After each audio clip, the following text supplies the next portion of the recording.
Baca sama-sama adik-adik, 1, 2 ya. Atau tidak tahukah kamu bahwa tubuhmu adalah bait Roh Kudus yang diam di dalam kamu, Roh Kudus yang kamu peroleh dari Allah, dan bahwa kamu bukan milik kamu sendiri. Ayat 20. Sebab kamu telah dibeli dan harganya telah lunas dibayar, karena itu muliakanlah Allah dengan tubuhmu. Ya, saya baca adik-adik ayat 20. Sebab kamu telah dibeli dan harganya telah lunas dibayar, karena itu muliakanlah Allah dengan tubuhmu. Ya, jadi kalau orang sudah menerima Yesus, ya berarti kita sudah dibeli, harganya sudah lunas dibayar. Ya, hari Jumat yang lalu, kapan Tigor pindah, Bang Antam? Kita ke sana malam Kamis. Malam Kamis ya? Iya, malam Kamis. Malam Kamis berarti hari Rabu saya beli anjingnya Tigor. Karena begini, ada satu anjingnya itu kata opungnya mau dibawa ke Samosir. Sampai di sana nanti dipotong. Lalu datang si Tigor karena dia sayang sama anjingnya ini. Nggak usah lah ini, karena kalau dibawa nanti ke Samosir dipotong. Lalu dia bilang gini, udah sama bolang aja. Saya bayar pun katanya waktu itu gratis. Tapi saya bilang nggak mau, saya bayar lagi. Berapa rupanya pasarannya, sesuai pasaran lah ya. Ya, akhirnya adik-adik saya tebuslah anjing itu dengan harga 120.000. Udah lunas dibayar ya. Berarti sekarang anjing itu sudah milik saya, kan gitu. Jadi tentunya kalau dia sudah milik saya, anjing itu berarti mau saya, dia hidup untuk saya. Begini ya, ada itu kurun biangnya, ada itu biangnya guna kamu. Begini. Jadi Tuhan Yesus pun sudah memilih kita supaya kita yang sudah dipilihnya tadi, supaya dia menjadi Tuhan kita, dia menjadi Allah kita, supaya Kristus sebagai pusat hidup kita, orang percaya. Kalian sudahkah kalian menerima Yesus? Kalau sudah, saya percaya. Kalau Nia kayak mana? Sudah menerima Yesusnya?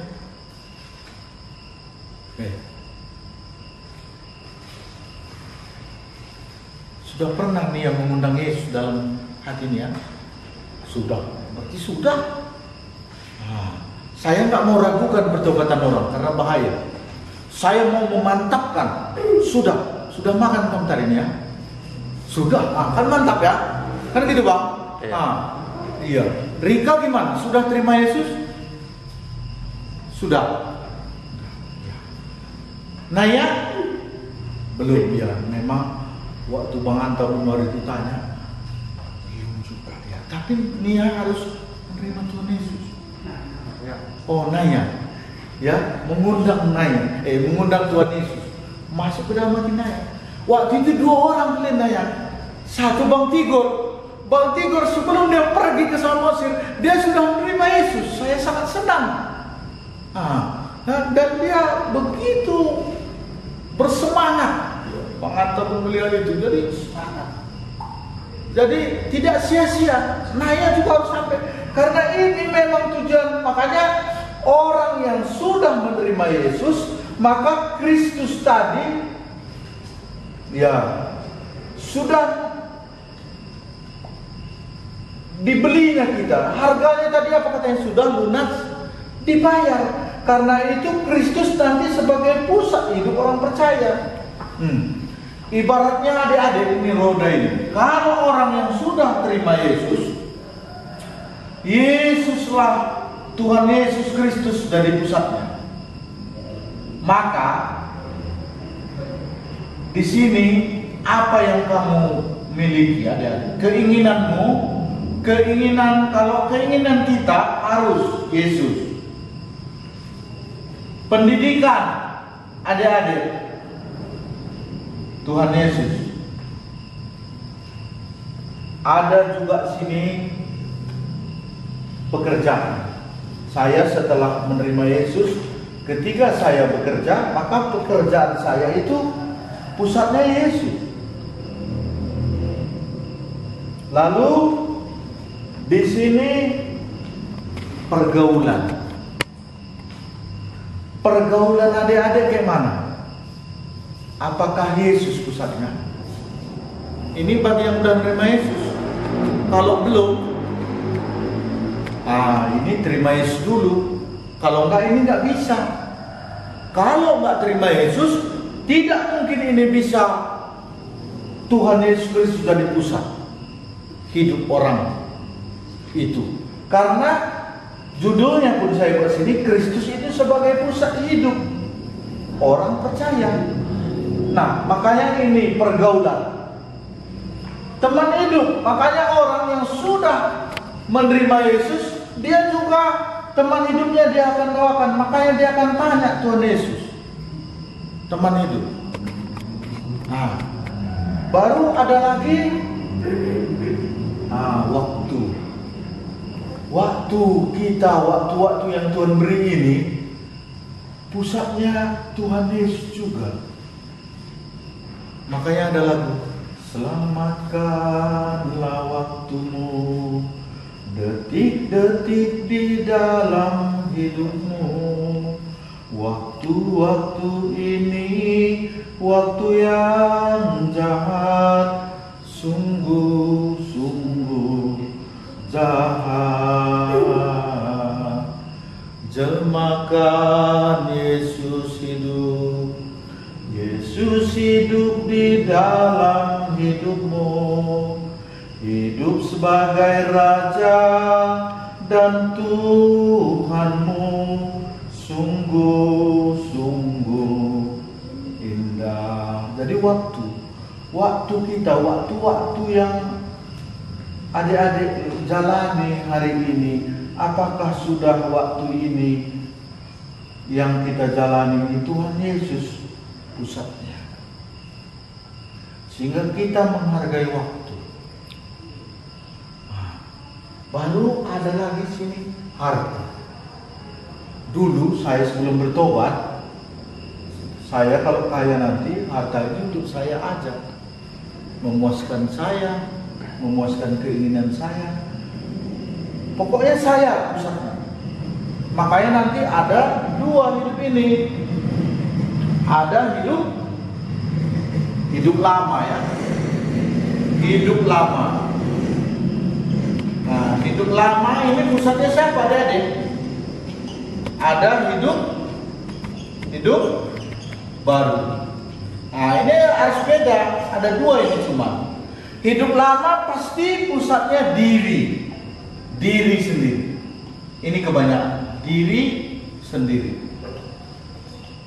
Sayang spidol kita bang. Bang Anta nggak ngajar tadi? Iya, tapi nggak sewa. Oh iya, nggak apa-apa. Iya ya. Jadi kalau hidup lama pasti pusatnya diri, kesenangan diri aja. Makanya main HP untuk kesenangan diri terus, ya kan? Hidup baru pusatnya siapa?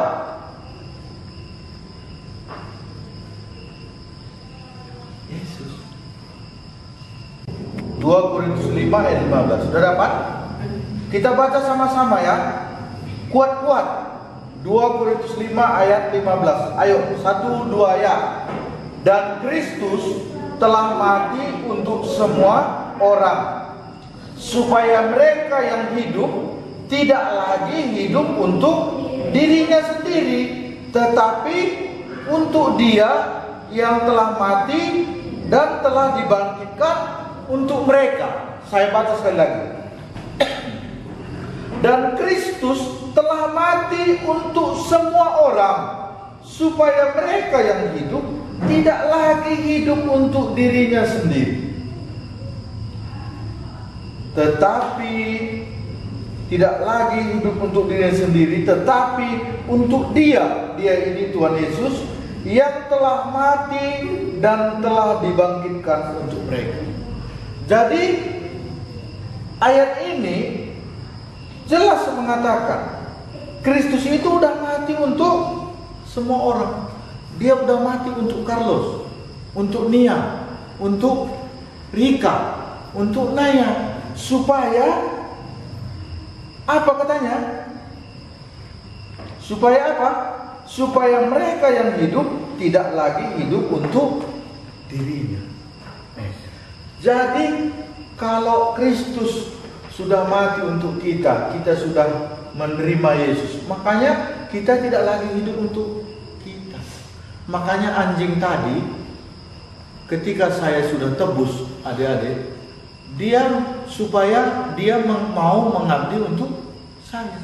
Maka hari pertama, waktu anjing itu di rumah kami ikat, karena dia nggak kenal.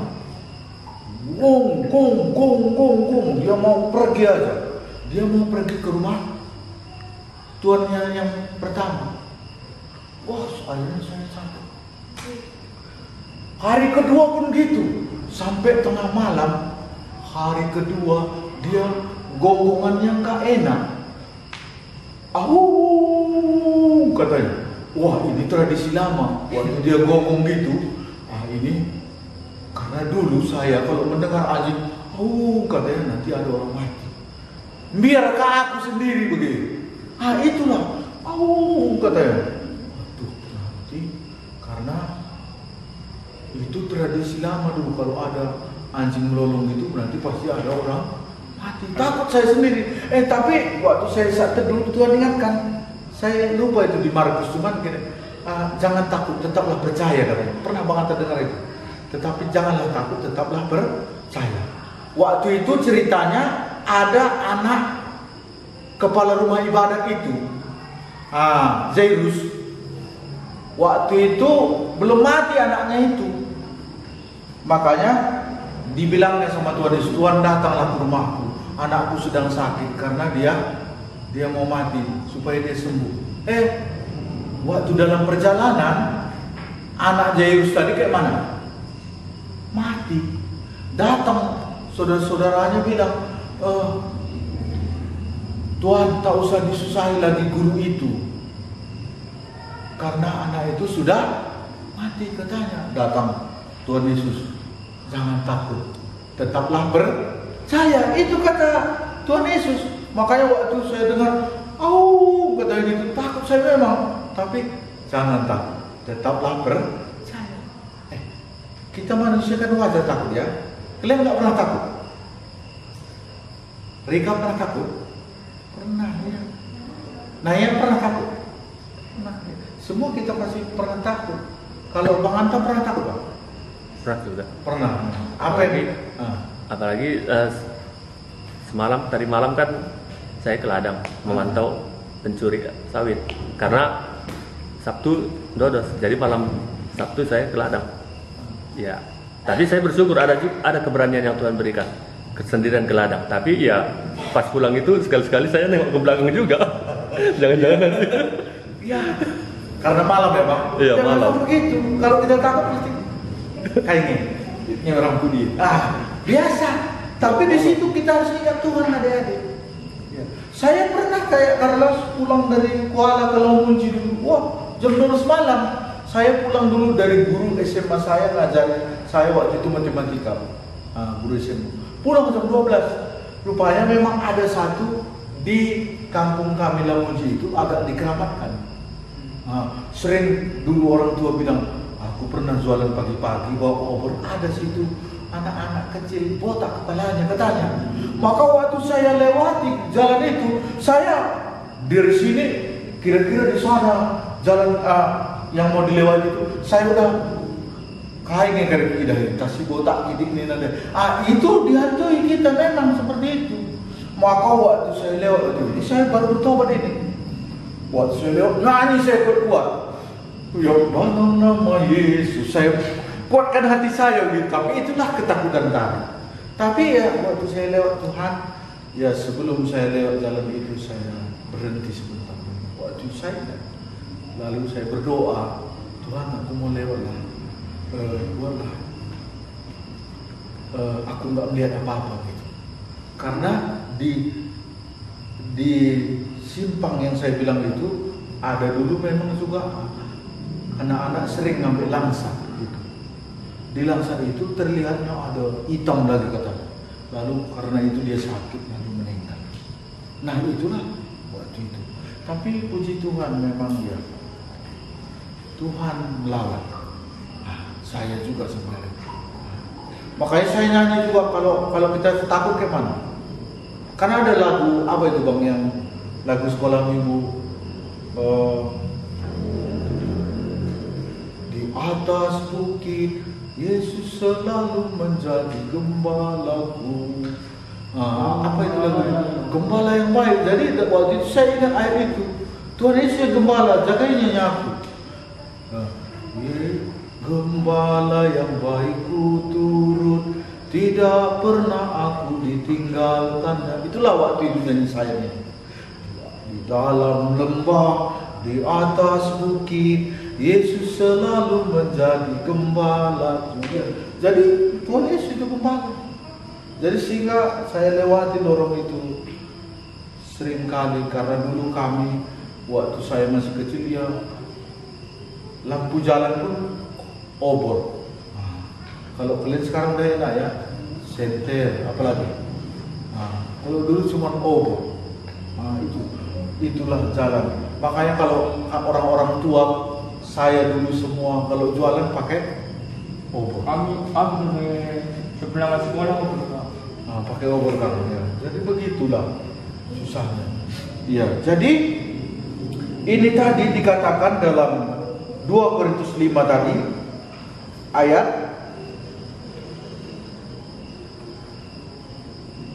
15 tadi adik-adik, apa katanya? Kristus telah mati untuk semua orang, supaya mereka yang hidup tidak lagi hidup untuk dirinya sendiri, tetapi untuk Dia yang telah mati dan telah dibangkitkan untuk mereka. Iya. Ayat 17 ya, ayo kita baca sama-sama. Ayat 17, 1-2 ya. Jadi siapa yang ada di dalam Kristus, dia adalah ciptaan baru. Yang lama sudah berlalu, sesungguhnya yang baru sudah datang. Jadi siapa yang ada di dalam Kristus, dia sudah menjadi ciptaan baru, adik-adik. Makanya hidup lama itu pusatnya diri sendiri. Tapi kalau hidup baru itu pusatnya Kristus. Maka kalau ada bagian yang ini adik-adik, nggak usah adik-adik, saya juga. Misalnya ini keinginan ini, nggak kita, Tuhan Yesus pusatnya keinginan kita. Maka ini rumpah, artinya ini tidak ada.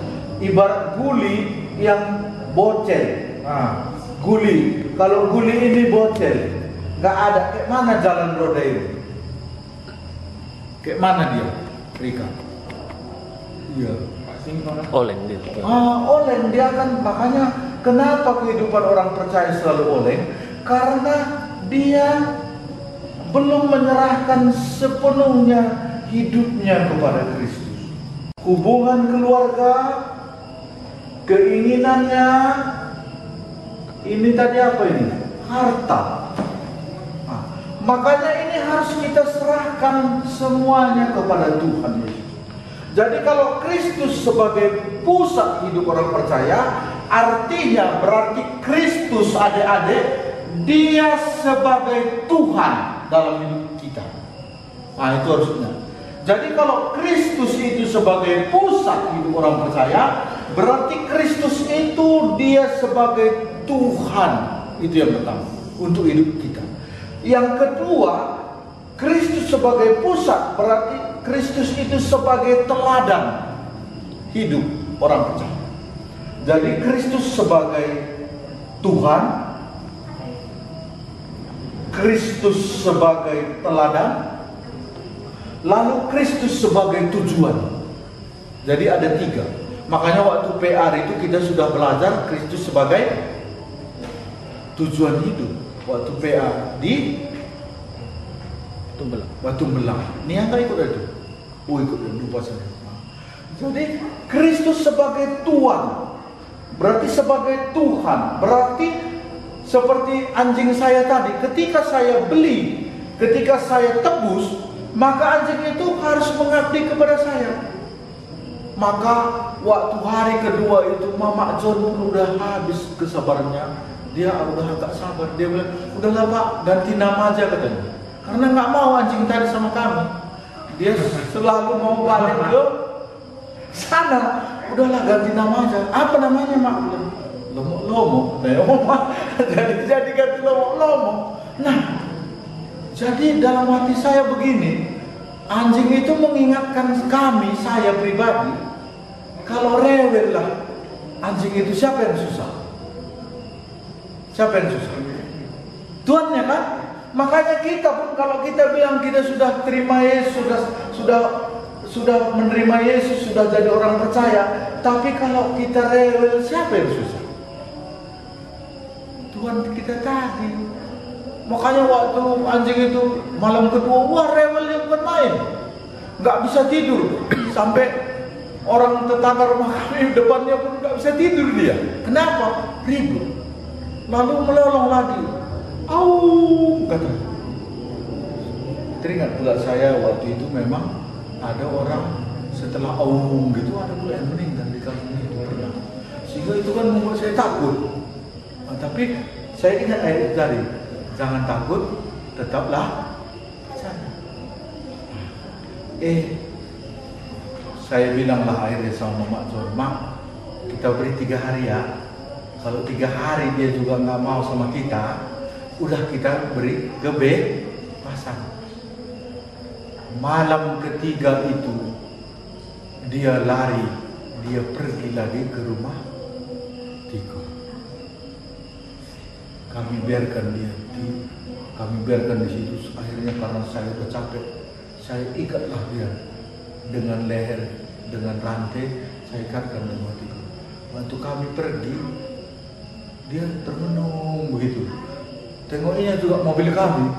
Waktu termenung gitu, kasihan pula. Aku pun nengoknya kasihan. Berarti Mama John pun, Pak kasihan juga. Ya katanya. Ya, itu rupanya nanti pulang kita bawa Mak ke rumah lagi kan. Karena hari pertama kita buat tidur di rumah loh, supaya nyaman gitu. Ribut, nggak mau juga, rewel. Nah, akhirnya kami udah pulang malam itu, rupanya udah dilepaskan sama tetangga depan rumah Tiko. Ya udah kami nggak bisa tangkap. Pagi-paginya adik-adik, itulah kasih tadi. Saya cepat-cepat bangun, saya buat nasinya. Ya, saya datang lagi. Saya kasih makan, dia mau. Nah, dia udah lihat tuannya lagi di situ. Malam itu mungkin dia, ya tapi saya nggak tahu. Tapi begitulah, itu mengingatkan juga bagi saya betapa saya aja orang berdosa sayang sama anjing tadi ya. Apalagi Tuhan yang sudah mau mati di kayu salib untuk memikul dosa kita. Dia Tuhan yang begitu mengasihi kita. Pastilah dia sayang sama kita. Pastilah dia juga rewel kita bikin ya, kayak anjing itu tadi. Tapi Tuhan tetap sayang. Makanya akhirnya kami bawa. Akhirnya sekarang sudah enak. Dia waktu saya panggil hari ini udah oke. Saya bilang betul. Goyang-goyangkan ekor. Sudah kenal dia. Tadinya nggak mau pegang Lina. Kan takut kita. Datang buah Lina dipegangnya katanya. Itu. Jadi begitulah. Jadi firman Tuhan tadi apa katanya, Los? Ini perlu diulang. Ini ayat apa lah? Apa katanya tadi? 2 Korintus 5 tadi ayat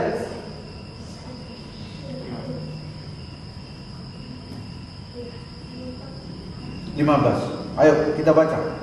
1-2 ya. Dan Kristus telah mati untuk semua orang, supaya mereka yang hidup tidak lagi hidup untuk dirinya sendiri, tetapi untuk Dia yang telah mati dan telah dibangkitkan untuk mereka. Ya, jadi kita yang sudah menerima Yesus, kita sebagai orang percaya, Kristus itulah sebagai pusat hidup kita. Adik-adik. Tapi kalau belum terima Yesus, terima dulu Yesus. Bagaimana caranya? Ya, kalau Naya belum terima Yesus, undang Tuhan Yesus. Karena hidup lama berarti hidup dalam dosa. Hidup untuk diri sendiri. Hidup baru berarti hidup setelah menerima Yesus, setelah percaya Yesus. Makanya ini kita akan terus dibawa Tuhan kita Yesus sampai sempurna seperti Dia. Adik-adik. Jadi ketika adik-adik percaya bukan langsung sempurna. Tuhan Yesus yang memulai, Dia juga yang mengakhiri. Jadi itu adik-adik coba kayak mana? Kalau kegiatan yang kalian sering lakukan atau di dalam diri kalian yang terbesar apa aja? Kalau kamu apa Los di sini? Mungkin beda dari yang saya ingin buat tadi. Ini keinginanku. Apakah sudah saya serahkan kepada Tuhan Yesus? Ini tadi pendidikan. Apakah sudah Tuhan Yesus kita jadikan pusatnya? Lalu apa lagi kan? Pergaulan. Nah, boleh ada sini HP-ku. HP kita kemana? HP masih Kemana? HP. HP-ku untuk Tuhan. Makanya statusku juga untuk Tuhan. Iya, pelan-pelan ya. Jadi yang mana kira-kira yang sudah kalian maju? Yang mana? Nanti kalian isikan. Minggu depan kumpul itu. Nggak usah hari ini kumpul. Kayak mana? Bisa dimengerti? Kristus sebagai pusat hidupku. Gimana dengan waktuku? Sudahkah aku serahkan sama Tuhan? Kalau ini separuh kalian nggak kasih sama Tuhan, kayak mana ini? Ibarat roda ini separuh hilang, gimana kira-kira? Dia, nggak bisa berjalan. Iya, guli yang pecah dua. Pernah kalian dulu main tempeles? Kami dulu main tempeles. Pak, di apa itu bang dulu bang Anton? Pak, pecah. Kayak mana itu? Nanti jalannya gini, gelbuk. Nah, itulah. Jadi satu ini saja bagian-bagian dalam hidup kita nggak kita serahkan sama Tuhan, ini nanti nggak bisa berjalan dengan baik. Dia akan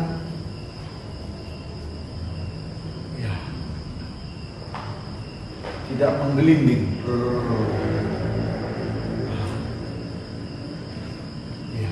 Sampai sini ada yang mau kalian tanyakan? Gimana? Nia, Naya gimana? Mau Mau Naya jadikan Tuhan Yesus sebagai pusatnya Naya? Mau ya? Ya undang Tuhan Yesus Naya dalam supaya jadi seperti lagu kita tadi apa? Hidupku bukannya aku lagi, tapi Yesus dalamku. Hidupku bukannya aku lagi, tapi Yesus dalamku. Yesus hidup, Yesus hidup dalamku. Hidupku bukannya aku lagi, tapi Yesus dalamku. Baik, ada yang Bang Anta mau tambahkan? Ya, jadi ayat hafalan kita adik-adik apa? 2 Korintus tadi ya. Ini kalian hafal, nanti minggu depan ada hadiah yang saya berikan yang dapat. Coba tulis itu nanti di kertas kalian ayat hafalan, atau kita hafal dulu coba. Bang Anta udah hafal nih Bang? Ayat 15. Iya, 2 Korintus 5 ayat 15. Iya. Coba Bang Anta dulu. Yang lain kita dengar ya.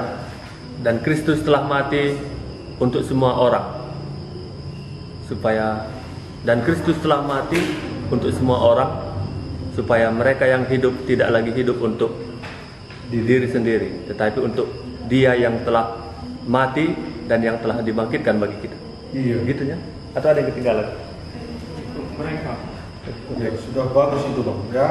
Coba kita ulangi adik-adik. 1, 2 ya. Telah mati untuk semua orang, supaya mereka yang hidup tidak lagi hidup untuk diri sendiri, tapi untuk Dia yang telah mati dan yang telah dibangkitkan Untuk mereka. Coba sekali lagi. 1, 2 ya.